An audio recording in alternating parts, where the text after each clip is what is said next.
এখন চারিদিকে শুধু ভোট আর ভোট। আর ঠিক সেই অবস্থাতে ওয়েস্ট বেঙ্গল তৃণমূল সরকারের একটি বড় পর্দা ফাঁস করলো হাইকোর্ট। হ্যাঁ, রিসেন্টলি হাইকোর্ট একটি বড় ঘোষণা করেছে, যেখানে 25,000 প্লাস শিক্ষকদেরকে ক্যান্সেল করা হয়, মানে শিক্ষকদেরকে বাতিল করা হয়। এবং সাথে ঘোষণা করা হয় যে শিক্ষকরা যতটা স্যালারি নিয়েছে বা যে কমাসের স্যালারি নিয়েছে সেই স্যালারিগুলিকে সুদ সমেত ফিরে দিতে হবে। তো কিভাবে এই 25,000 শিক্ষার্থী শিক্ষক পদে নিয়োগ হলো এবং নিয়োগ হওয়ার পর তাদেরকে অ্যাপয়েন্টমেন্ট ক্যান্সেল করা হয়, এই সমস্ত যে বিষয়টা সেটা আজকে আমি আপনাদের ভিডিওর মাধ্যমে ক্লিয়ার করব। তো চলুন দেরি না করে ভিডিও শুরু করি।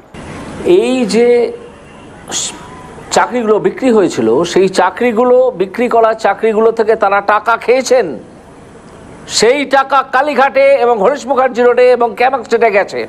আমার হাতে যদি ক্ষমতা থাকতো আমি 3 দিনের মধ্যে আপনাদের কাছ থেকে এর হিসেব বার করে নিতাম। 2014 সালে পশ্চিমবঙ্গ তৃণমূল সরকার একটি ঘোষণা করে যে সরকারি স্কুলগুলির জন্য টিচার নিয়োগ করা হবে, ভ্যাকান্সি প্রায় 25,000। আর এটি সম্পূর্ণ হবে SLTS এর মাধ্যমে, মানে স্টেট লেভেল সিলেকশন টেস্টের মাধ্যমে। এটা একটি হচ্ছে পরীক্ষা, যেখানে পরীক্ষা দেওয়া হবে, পরীক্ষার মাধ্যমে পাশ করলে তাদের পরে ইন্টারভিউ হবে, ইন্টারভিউ পরে আসবে অ্যাপয়েন্টমেন্ট লেটার, তখন চাকরি জয়েন। আর এই সম্পূর্ণ প্রসেসটা শুরু হয় 2016 সালে। এক কথায় এই রিকোয়ারমেন্টটি ছিল 2016 সালে, যেখানে ছিল 23 লক্ষ পরীক্ষার্থী। হ্যাঁ, সেই 2016 সালের টিচার রিক্রুটমেন্ট পরীক্ষার ক্ষেত্রে 23 লক্ষ পরীক্ষার্থী ছিল, যার মধ্যে ভ্যাকান্সি ছিল প্রায় 24,640টি। থেকে বড় এই বিষয়টা যে এখানে কতটা বড় ফ্রড হয়েছে, যে ভ্যাকান্সি ছিল 24,640 জন, কিন্তু অ্যাপয়েন্টমেন্ট লেটার পেয়েছে 25,753 জন। এখানে প্রায় 1,1200 জন এর ঘাপলা। সিট আছে এতজন, কিন্তু তার থেকে পাচ্ছে চাকরি অধিক 1000 জন বেশি। এটা কি করে সম্ভব হয়? এই জিনিসটা যখন কিছু কিছু মানুষের নজর কাড়লো, তখন তারা এটার জন্য হাইকোর্টে, ওয়েস্ট বেঙ্গল হাইকোর্টে অ্যাপিল করে। এবং সিবিআই যখন এই বিষয়টা তদন্ত করে দেখে যেখানে অনেকটা ঘপলা হয়েছে, তাই তখনকার হাইকোর্টের বিচারপতি অভিজিৎ গাঙ্গুলি তখন এই 25,000 অ্যাপয়েন্টমেন্ট লেটার তিনি ক্যান্সেল করে। এই যে চাকরিগুলো বিক্রি হয়েছিল, সেই চাকরিগুলো বিক্রি করা চাকরিগুলো থেকে তারা টাকা খেয়েছেন। সেই টাকা কালীঘাটে এবং হরিশ মুখার্জি রোডে এবং ক্যামাক স্টেটে গেছে। আমার হাতে যদি ক্ষমতা থাকতো আমি 3 দিনের মধ্যে আপনাদের কাছ থেকে এর হিসেব বার করে নিতাম। আপনারা বেঁচে গেছেন যে আমার হাতে ক্ষমতাটা নেই। সঙ্গে সঙ্গে সিবিআইরা যে সকল ব্যক্তির ক্ষেত্রে সন্দেহজনক হচ্ছিল তাদেরকেও তদন্ত করে, যার মধ্যে বড় নাম ভেসে এসেছিল পার্থ চ্যাটার্জি, যিনি ছিলেন তখনকার শিক্ষামন্ত্রী ওয়েস্ট বেঙ্গলের। আর সিবিআই তদন্তের মাধ্যমে পার্থ চ্যাটার্জির বাড়ি থেকে প্রায় 200 থেকে 300 কোটি টাকার মতো পাওয়া গেছিল। এবার কথা আছে না, চোরেরা কখনোই স্বীকার করে না যে আমি চুরি করেছি। মানে আপনি বা আমি যদি চোর হই তাহলে আমরা প্রথমত স্বীকার করব না, যতক্ষণ না পর্যন্ত আমাদের মাথায় বা আমাদের ওপর বল প্রয়োগ করা হবে, প্রেশার করা হবে, ততক্ষণ পর্যন্ত আমরা স্বীকার করব না। এটা ন্যাচারালি একটা বিষয়। ঠিক সেটাই হয়েছিল। হ্যাঁ, ওয়েস্ট বেঙ্গল সরকার এটাকে মানতে পারেনি বা মানতে বাধ্য হয়নি। ওয়েস্ট বেঙ্গল সরকার মানে আমি এখানে বোঝানোর চেষ্টা করছি তৃণমূল সরকারকে। একটাই তো সরকার বর্তমানে এখন, সেই তৃণমূল সরকার এটা হজম করেননি এবং এই কেসটিকে নিয়ে তখন তারা সুপ্রিম কোর্টে অ্যাপিল করে। এবার সুপ্রিম কোর্টের কাছে যখন এই কেসটি পৌঁছায়, তখন সুপ্রিম কোর্ট এটাকে নিয়ে সিবিআই দ্বারাই আবার তদন্ত করতে বলা হয় যে এটা নিয়ে আবার তোমরা একটি বৈঠক করো এবং বৈঠকের মাধ্যমে তোমরা সিবিআই নিয়োগ করে পুনরায় তদন্ত করো। 3 মাসের মধ্যে আমাকে এর রেজাল্ট তোমরা জানাও। এটাই ছিল সুপ্রিম কোর্টের আদেশ। সুপ্রিম কোর্ট আরেকটা আদেশ জারি করে যে 25,000 চাকরিজীবীদেরকে নিয়ে এই যে ঘোটালা হচ্ছিল তাদেরকে তাদের চাকরিটা বজায় রাখতে বলা হোক এবং তাদের সঙ্গে সঙ্গে স্যালারিটাও দেওয়া হোক।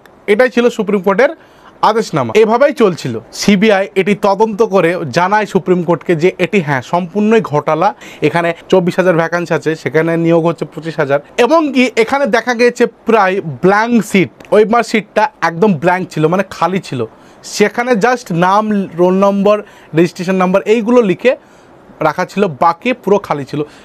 তারাও এই চাকরিতে নিয়োগ হয়েছে। এই সমস্ত বিষয় বা এই সমস্ত ইনফরমেশন যেগুলো সুপ্রিম কোর্টে পৌঁছায়, সুপ্রিম কোর্ট তখন পুনরায় হাইকোর্টকে তার রায় দিতে বলে এবং হাইকোর্ট এই রিসেন্টলি এর রায় জানিয়ে দেয় যে এই 25,000 যে চাকরি যে স্ক্যামের মাধ্যমে চাকরি পেয়েছে তাদেরকে চাকরি থেকে বরখাস্ত করা হবে এবং সাথে সাথে যে কত মাসের বা বছরের স্যালারিটা তারা পেয়েছে সেটি ফেরত দিতে হবে সরকারকে, সাথে 12% ইন্টারেস্ট। হ্যাঁ, এইটাই হচ্ছে সবথেকে বড় এখন কন্ট্রোভার্সি পশ্চিমবঙ্গের ভিতরে, যে আপনি যতটা স্যালারি পেয়েছেন ঠিক আছে, ওগুলো সব ফেরত দেন, সাথে 12% ইন্টারেস্ট। কিন্তু এখানে একটা বিষয় হচ্ছে, সেটা হচ্ছে যে এই যে 25,000 সম্পূর্ণ যে চাকরিজীবী আছে যারা নিয়োগ হয়েছে, তারা কি সম্পূর্ণ এই স্ক্যামের মাধ্যমে হয়েছে? তারা কি 2 নম্বরই করে নিয়োগ হয়েছে? না, তার মাধ্যমে আমার মনে হয় যে 80% চাকরিজীবী তারা তাদের ট্যালেন্ট দেখে, তাদের যোগ্যতা দেখে এই চাকরিটিকে তারা হাসিল করেছে। কিন্তু এই তৃণমূলের কিছু কিছু বড় বড় নেতাদের মাধ্যমে যারা বলতে খ বোঝে না, যাদের হয়তো প্যাটে লাথি বা কিল ঘুষি মারলে বিদ্যা বার হবে না, ঠিক তারাই এই ব্ল্যাঙ্ক সিট জমা দিয়ে তারা নাকি হচ্ছে টিচার, তারা পড়াবে আবার ছেলেদেরকে, তারা এভাবে নিয়োগ হচ্ছে। তো তাদের জন্য এই যে ভালো যারা ট্যালেন্ট দেখিয়ে চাকরি পাচ্ছে, তাদের জন্য আজ তাদেরগুলা বাতিল হয়ে গেল।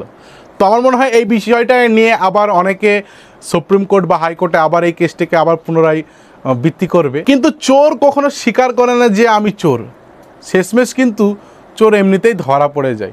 দুটো মন্তব্য আমি করতাম। হ্যাঁ, একটা করেছিলাম দুর্নীতির মাথা, এই দুর্নীতির মাথার নাম মমতা বন্দ্যোপাধ্যায়, আর একটা ধেড়ে ইঁদুর, তার নাম ভাইপো বন্দ্যোপাধ্যায়, মমতা বন্দ্যোপাধ্যায়ের ভাইপো বন্দ্যোপাধ্যায়। এই দুটোকে ইমিডিয়েটলি কাস্টোডিয়াল ইন্টারোগেশন করা দরকার। আর আমরা বন্ধুরা সেই চোরের রাজ্যে চোরের দেশে বাস করছি।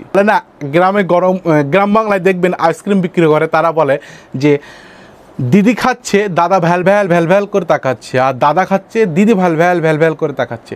তো আমরা এখন এই দিদি আর দাদার কবলে পড়েছি। প্রতিটা ব্যক্তি বা ভাই বন্ধু স্টুডেন্টদের ক্ষেত্রে বলছি যে আমাদের যে ট্যালেন্টগুলো আছে, যদি আমরা সেগুলো দেখিয়ে আমাদের চাকরি বা আমাদের স্থান বা সাকসেস পাই, সেক্ষেত্রে সেখানে যদি কেউ স্ক্যাম করে বা 2 নম্বরই করে, তাদেরকে আমরা কোনো রকমই স্থান দেবো না। এটা তোমাদের উদ্দেশ্যে বলছি, তোমরা স্থান দেবে না, কারণ পরবর্তীতে ঘুরে উল্টে তোমাদেরই ক্ষতি হবে।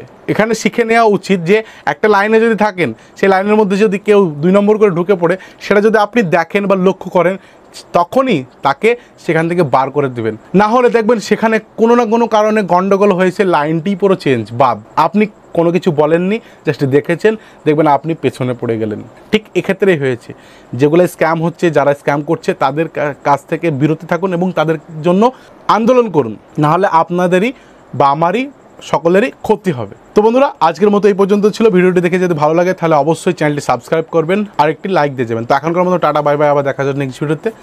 জয় হিন্দ।